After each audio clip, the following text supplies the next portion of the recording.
ошо согуш бир катышып койсоң деле өмүр бою калат. Убада кылынган 200 000 рубль үчүн же бирөөнү өлтүрөм, же өзүм өлүп келем.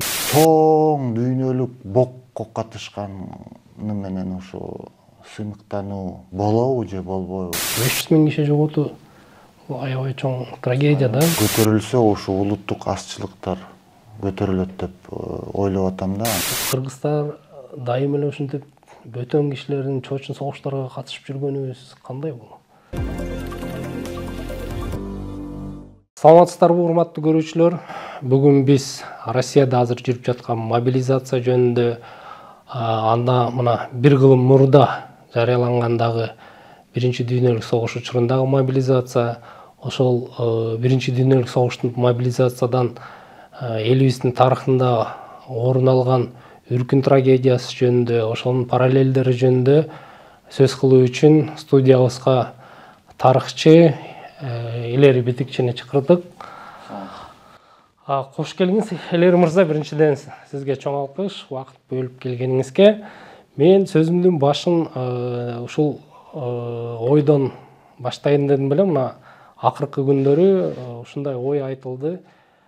Орус империясынын ошол 1917 жылы кыйрап калышынын деле негизги себеби катары баягы эки революция, февраль, октябрь революциясы деп айтылганы менен кыйроо негизи андан мурун башталган. Ошо 1916 жылы Биринчи дүйнөлүк согушта Орус империясы жеңишке жете албай мобилизация чакырганга аргасыз болгондо, ошол мобилизацияга кыргыз, казак элдери чоң каршылык көтөрүп көтөрүлүш чыгарган. Кыйроонун негизи ошондон башталган деген пикирди айтты да. Ушул ойго сиздин тарыхчы катары оюңуз кандай? Бир чети туура, анткени ошол убакта Россиянын мобилизациялык күчтөрү жетпей, ошо инородецтерди реквизиция башталган да. Анан ошо реквизиция башталганда бул кайта ошо биякта көтөрүлүш чыгып, ошо Орус империянын системасын чирип бараткан көрсөткүч болду да. Анткени бул жактан деле азыркы учурдай эле байдын балдары же бийликтеги бир байланыштары бар болгондорду чакырбай, алар списокко кирбей, кедейдин балдарын алып эле ошондой көрүнүштөр байкалды да. Азыр деле Россияда ушундай болуп атат. Бул эмне дегени? Бул элита элден уже чыгып, элдин үстүндө болуп турган көрсөткүчү. Анан да ушу мындай коомдук келишим аткарылбай калганын да көрсөткүчү да. Анткени Орус империясы бияка келгенде силерди армияга албайбыз деп ар бир уруу менен келишим түзүлгөн да. Ошондо деле азыркы учурду карасак, Путин эч кандай согушту жарыялабай, специальный военная операция деп эле жалгыз гана контрактниктер согушка жиберебиз, аларды эч кандай мобилизация болбойт деп ачыгынан калп айтканы азыр билинип атат да. Бул аргасыз болдубу же анын пландаштыруу болдубу азыр билбейбиз, бирок элге айтканы бир болуп атат, бирок азыркы жасаганы башка болуп атат да.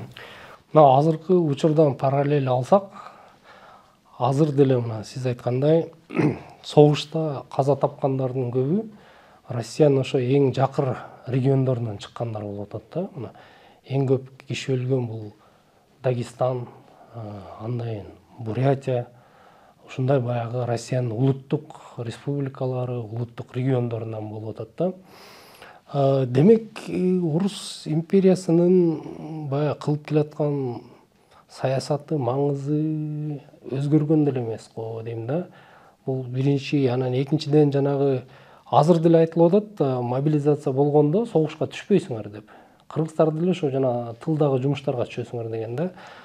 Мына азыр деле мыйзам боюнча 1,5 жыл кайра даярдоодон кийин анан фронтко барышы керек. Бирок азыр мына социалдык желилерди көрүп атабыз, көп эле учурда кишилер бир 5-10 күндүн ичинде эле Украинадагы согушка барып түшүп калып атат да. Демек 16-жылы деле тылга деп тартканы менен фронтко түшүп калыш мүмкүн болгонбу деген ой кетет да. Азыркыдай эле кылат го депчи. Ооба, албетте Орус империясынын маңызы эч өзгөргөн жок. Кайта Советтер Союзу кыйрагандан кийин ошол эле эски идеясына келди. Бул русский мир жана ушу православдык дини ушу русский мирдин мындай калыптанышы үчүн же мындай кармап турушу үчүн пайдаланганын көрүп атабыз да. Динди да пайдаланып атат. Орусиянын башкарганды да мындай падыша деп, царь деп атап калды. Мындай конституциясында жазылбаса деле, мындай акырындап ушундай орус жарандардын несине куюп атат да, мындайча. Анан да ошондо ошол эле бурят, дагестанецтер русский мир үчүн согушканы кызык болуп атат да. Менимче азыр тиги Украинанын коргоо министри айтып жүрбөйбү, биз профессионалдык армиясын талкаладык, эми аматордук армиясын да талкалайбыз депчи. Менимче Орусияда профессионалдык армиясы кагазда эле болгон да. Анткени ошол биринчи киргенде деле көбү интервью берип мындай же пабликтерде жазып аткан, киргенден кийин биринчи жолу ошол эле пушкадан атыптыр да, көбү. Киргенден кийин биринчи жолу танкадан аткандар эле бар экен да. Ошондуктан бул да системалык мындай проблемалардын көрсөткүчү болуп атат. Көбү мындай көз боемочулук болуп атат, көбү кагазда эле болуп атат. Ошол эле генералдар инспекция болгондо инспекторду сауналарга чакырып, ошо инспекция ошактан өткөнү азыр билинип калып атат. Акырындап бүт проблемалардын баары чыгып атат да. Анткени согушту көргөндөр көбү коркпой калды да. Көбү коркпой айтып атат. Ник менен болсо деле айтып атат. Ошондой проблемалар чыгып атат. Менимче чын эле сиз айткандай Орус империясынын маңызы ушу мындай элита, анан мындай чернь, ошо башкара турган чернь, анын ичинде черндин астындагы улуттук азчылыктар ошондой системадан такыр кеткен жок. Анан ошол согушка тартылууга өзүнүн каршылыгын көрсөтүүнүн бир жолу бул жанагы каршылык акцияларын өткөзүү болуп атат. Да бир жолу бул качып кетти. Ушуга кандай карайсыз? Бул согуш качкындары деп атайбызбы? Буларды кандай атасак болот? Мобилизациядан качкандарды. Ошол жанагы мисалы үчүн кыргыздардын 16-жылкы үркүнү да согуштан качкандар болуп эсептелинип калабызбы? Ошондой эле болуп атат. Анткени үркүн болгондо жөн эле ушу барбайм деп Кытайга качып бараткан элди кырган да. Анткени мурда бул уже мындай каршылык көрсөтүү катары кабыл алынчу да. Анан жазасы мурда деле катуураак болчу да. Мисалы ошол эле отчетторду карап көрсөк, мына көтөрүлүшчүлөр менен салгылашуу болду, 10 000 кой алып алдык деп. Анан ошо көтөрүлүшчү болсо кой менен атакага бармак беле кыргыздар. Жөн эле Кытайга качып баратканды кырып, ошолордун мал салын алып алып, анан мына биз көтөрүлүшчүлөрдүн чоң отрядын жеңип келдик деп ушундай отчет жаза берчү да, ошондойчу. Азыр деле менимче ушу качып бараткан орус жарандары бул пассивдүү бир каршылык көрсөткөнү да. Анткени мен айтып атпаймынбы, аматорский армия болсо деле буларды кандай? Ишкыбостор армиясы. Ишкыбостор армиясы болсо деле буларды кандай десем недооценивать кылбаш керек да. Анткени согушта кишини мындай шартка коет да, же сен өлөсүң, же сен өлтүрөсүң. Ошондо деле аткылап, бирдемени үйрөнүп, жашоо үчүн деле. Көбү барганы азыр биз көрүп атканыбыз же көргөндү каалап атканыбыз бул ошо армиядагы орус армиясынын чириген системасында. Бирок көбү андан көрөп 18 жаштагы балдар өлбөсүн, биз баралы деп канчасы бар. Же мына эми повестка келсе мен барам деп отургандары деле канчасы бар да. Булар деле азыр менимче согуш көп жылга чейин созула турган бир сезим бар да мендечи. Бирок ошол учурда Украина армиясы темир менен жарактанган армия, орус армиясы болсо баягы кишинин саны менен алчу армия деп экөөнүн кагылышы ушундай сыпатталып атат да. Анан баягы азыр батыштын ошол баягы жогорку тактыктагы куралдары менен куралданган Украина армиясына каршы мындай согуш адистиги жок кишилер өтө көп кырылып кетет го дейм. Ошондой эле болот. Бирок ошол эле мобилизациялык ресурс Орусияда чоңураак болот атпайбы? 25 миллионго чейин жетип атат да. Анан ошонун баары ушундай унчукпай малча ушу фронтко жиберилип чыдап отурса, анда тилекке каршы ушундай көрүнүштү көрөбүз да. Анткени жана сиз айткан 25 миллион мобилизациондук резерв дегенде, мисалы үчүн андан 2% жоготуу десе бул 500 миң киши болот экен да. 2% десе аз көрүнөт, бирок 500 миң киши жоготуу бул аябай чоң трагедия да. Аябай чоң, ооба, албетте, бирок азыр мисалы ошо пассивдүү каршылык көрсөткөндөр качып атса, анан жалгыз гана Путинди колдогондор калып атса, ким көтөрүлөт дейм да. Ошо мага чоң суроо болуп атат да. Балким ошо көтөрүлсө, ошо улуттук азчылыктар көтөрүлөт деп ойлоп атам да. Анткени ошолордун аларга абдан катуу көрүнөт да. Мисалы 500 миңден ошол эле жармысы ошо улуттук азчылыктардан болсо, Дагестандын жармысы кырылып калат да анда. Бурятия, Хакасия, ошолордо деле же жумушу жок, же ошол жакта иштеген компаниялар же офшордо болуп атат, же Москвада болуп атат. Эч кандай ошо Сибирдин байлыгынын пайдасын көрбөй атса, балким алар да мындай ойлонуп калат да. Бул согуш бизге эмне кереги бар, бул режим бизге эмне кереги бар. Анткени алар өздөрүнүн эне тили чектелген колдонууга, ошол эле учурда Украинада орус тилин коргоо үчүн согушка барууга мажбур болуп атышат да. Анан сурайын дегеним дагы ошол мына Россияда акыркы кылымда 3 жолу мобилизация жарыяланса, кыргыздар 3-өөнө тең катышып атабыз да. Кыргыздар дайым эле ушинтип бөтөн кишилердин чоочун согуштарга катышып жүргөнүбүз кандай бул?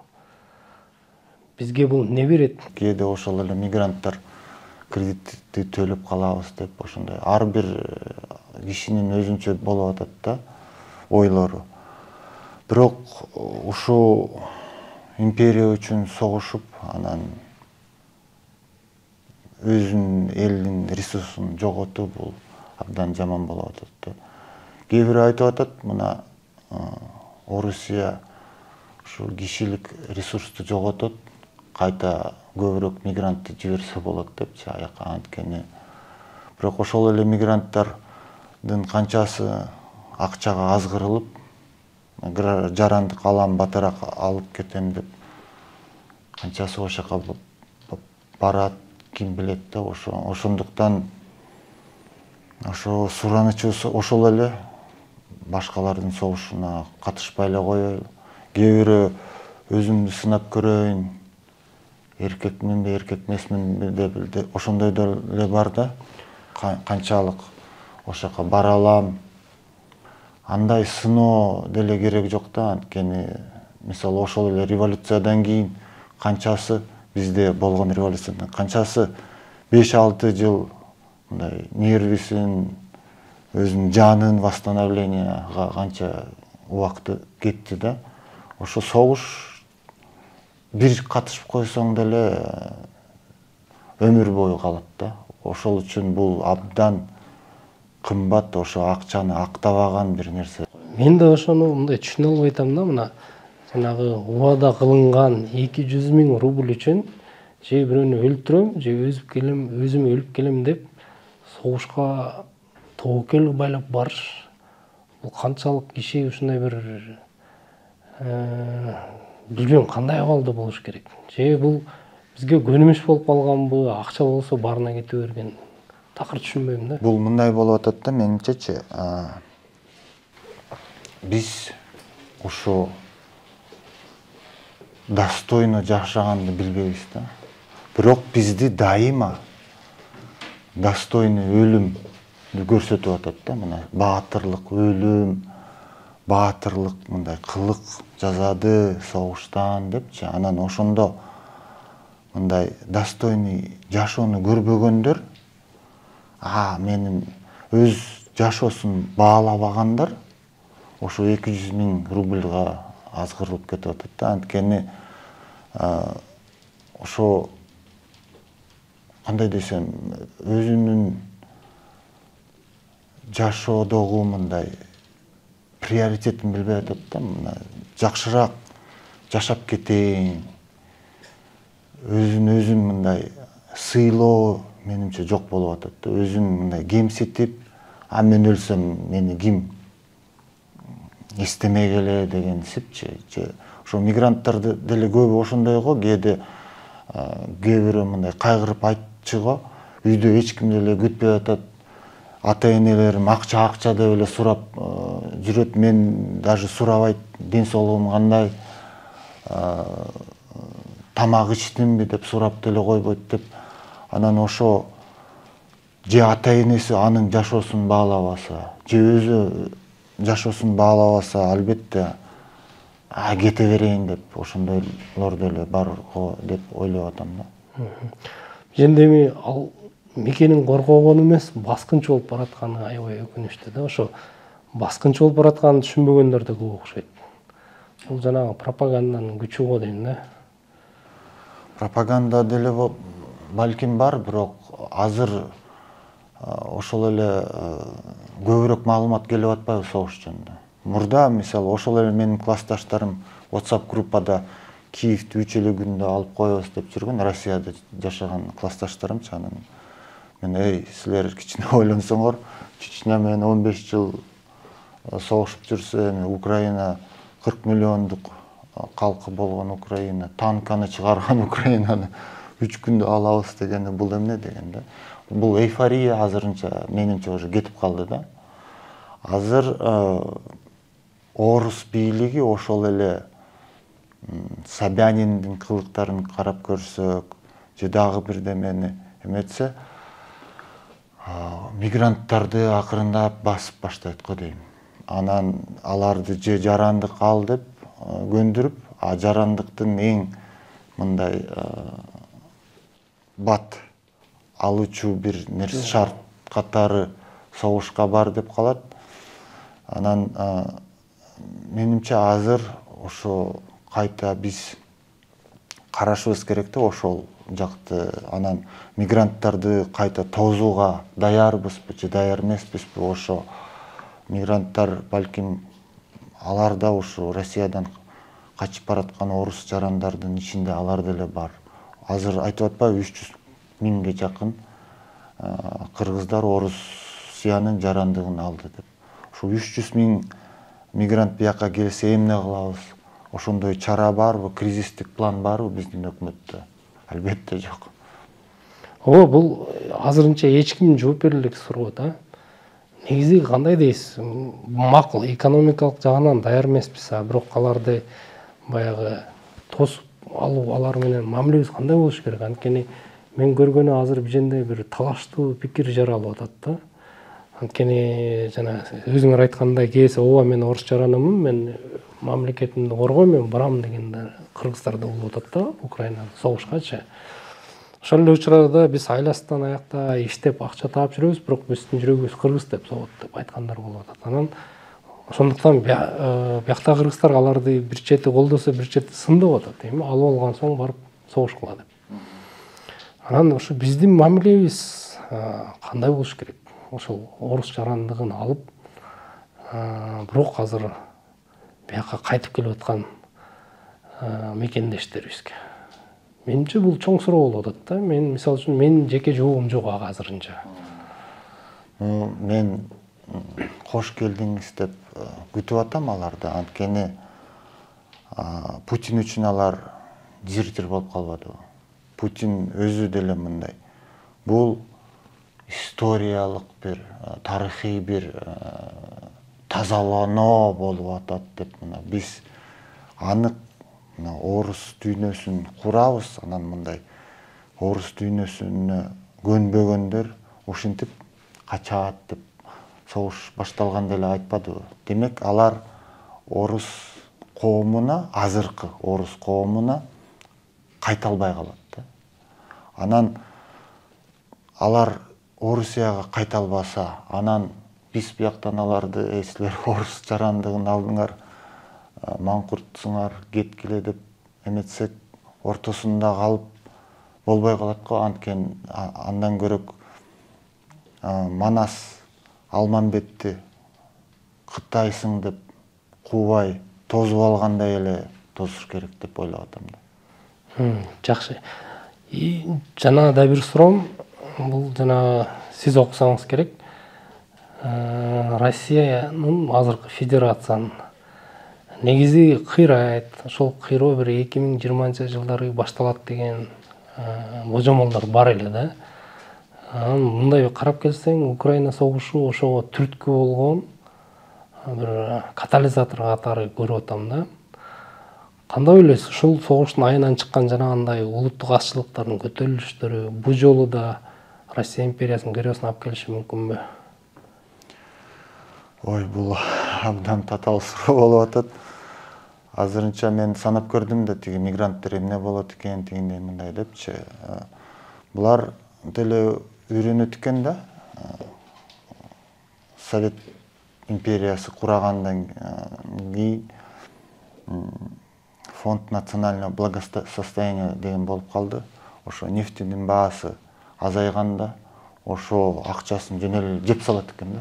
Бир жылы 128 миллиард долларды жеп салыптыр да. Ошо экономикасы канчалык ошо чириген Жигулини чыгарса деле экономиканы кармап туралы депчи. Азыр 188 миллиард доллар бар экен. Бирок ошо энергоресурстардын, газ менен нефтин баасы түшө элек экен да. Ошол үчүн Путин көп атат да, мындай кара сөз менен айткандачы. Ошо ресурс азыр 150 миллиард доллардай бир жылына согушка кетсе, же балким ошонун баары кетсе, азырынча 2023-жылдын аягына чейин ресурсу бар экен да. Анан да Советтер Союзунун арымасы эмне болуп атат?